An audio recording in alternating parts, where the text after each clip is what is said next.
right, if you're on Zepbound or Tirzepatide and you're thinking, okay, cool, I'll lose weight, I'll hit my goal, and then I'll just stop and I'll keep it off. I need you to hear this. In a major withdrawal trial, 82.5% of people that stopped Tirzepatide regained more than 25% of the weight that they lost within 1 year. And that is with lifestyle coaching still happening.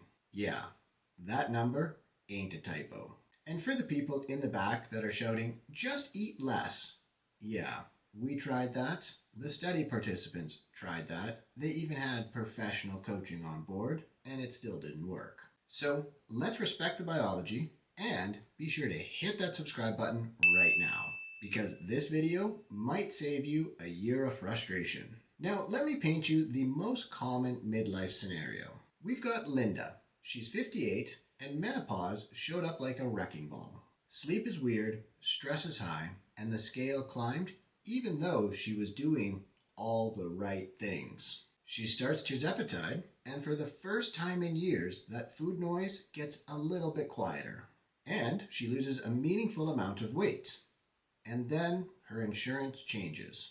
Or she hits her goal weight and someone says, you're done now. And Linda's sitting there thinking, wait, I'm done with a chronic disease? The study we're looking at today was by Horn and Friends, which was basically a deeper dive of the large SURMOUNT-4 trial. And SURMOUNT-4 was basically a stay on it versus stop it experiment. Everyone took Zepbound for a period of 36 weeks, and everyone got lifestyle coaching alongside. Then at week 36, they split the group. Half stayed on the medication, and half were switched to a placebo for the next 52 weeks. Now, if you look at this graph right here, you can see for the first 36 weeks, everybody is doing great, losing weight, and then we have that very distinct point where the switch happened.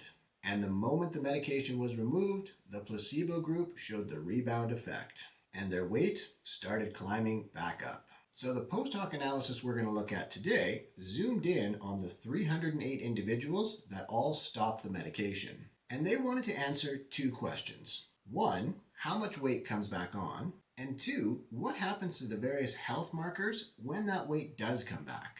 And what they did is they sorted people based on the amount of weight that they regained over that 52-week period. Basically, it was a little, some, a lot, or almost all of it.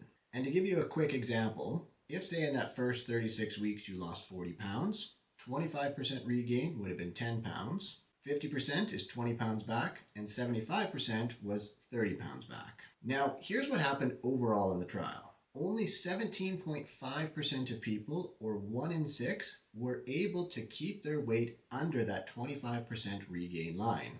The average person regained about 55% of the weight that they lost in that first 36 weeks. And almost 9% regained 100% or more of the weight that they lost over the 36-week period. And if you've ever had that panic thought as to what happens when I stop the medication, I want you to type me in the comments down below, because that anxiety is real and you're not alone. Now, there was a tiny unicorn group, about 4% or 1 in 25 people in this study, that after the medication was stopped, they continued to lose weight. And don't get me wrong, this is an incredible result, but it's extremely rare. And that's definitely not the group we're going to build our plan around. But here's why all of this actually matters. You see, it wasn't just the weight coming back on. When people stopped the medication, and whether they regained weight or not, their health markers drifted the wrong way. Waist went up, blood pressure went up, A1C went up, and cholesterol all went up. And the more weight that they regained, the more those health markers reversed. But here's the clinically important twist. Even the best case group, the people who regained less than 25% of the weight that they lost, still saw some of their markers creep up in the wrong direction, which tells us something really important. These medications are likely providing us benefits well beyond just the number on the scale. So when you remove it, you don't just get the rebound effect in your weight, you also lose some of that metabolic support. Now, here's the part that matters emotionally. If you regain after stopping, it doesn't mean that you're weak. It means your biology is doing what biology does best. Here's the best analogy that I can give you. Trying to keep weight off after stopping a medication is kind of like trying to hold a beach ball underneath water. While the medication is there, it's like you've got a little extra help to keep that beach ball down. But once you remove that support, your arms get tired and that beach ball shoots back up with force. But it's actually a bit deeper than that. If we think about your home thermostat, and let's say your body is naturally set at 200 pounds. You take the medication and that forces the temperature down to 150 pounds. But it didn't change the actual dial on the wall. The thermostat is still set to 200. So the second you stop that drug, the furnace kicks in to drive the weight back up to that 200 mark. That's the biological drive of obesity, and that is appetite signaling doing its thing. Now, this study did show something else that was really interesting and something that we actually see in real life practice. Overall, there was no specific differences between the participants in the groups, but one of the things that did stand out was that the people who lost more weight initially tended to regain less of that weight, whereas the people who lost less weight initially tended to regain more of the weight that they lost. So here's how I want you to think about that. It's a bit like having resistant hypertension or resistant high blood pressure. You see, some people need only one medication to control their blood pressure. Other people need 3. Not because they're lazy, but because their disease is more resistant. And obesity can be a lot like that too. So if you lose less weight out the gate, it may mean that your body is pushing harder against that weight loss process. Your biology is just more resistant, and it's due to genetics, your environment, and a variety of other factors. And here's the hard truth that nobody wants to talk about. We treat high blood pressure for life. We treat high cholesterol for life. So why are we treating obesity like a 30-week project? The data from the SURMOUNT-4 trial indicates that for most of us, this isn't just a cycle.